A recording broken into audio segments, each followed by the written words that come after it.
Hey, this is Cousin Shannon in Iowa. I have got my granddaughter up here and she has got alpha-gal, and so this week we're going to be doing some meals that are alpha-gal friendly. If you don't know what that is, it's a allergy caused by a tick bite. I'd never heard of it, and now I have 2 family members that have it.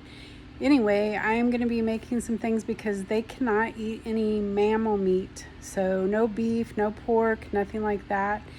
So tonight we're having black bean burgers. Come along with me and I'll show you what we do.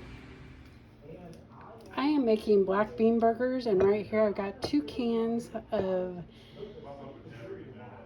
black beans that I drained, rinsed, and then I smashed up, and then I'm going to get the rest of the ingredients together.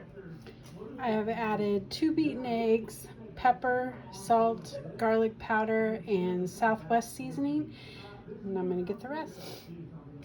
I added in about a half a cup of dried breadcrumbs. I did this seasoned Italian, and then also about a half a cup of finely diced onion.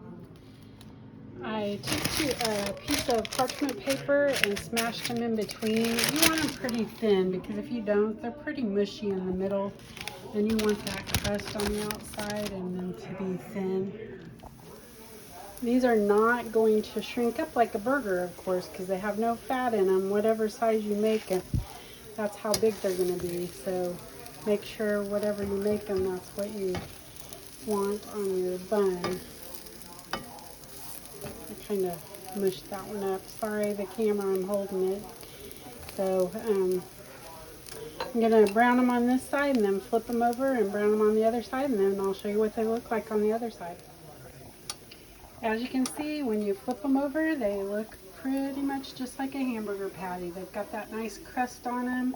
They will be a little different texture in the middle, but as thin as they are, you're not going to notice because they've got that nice crust on the outside.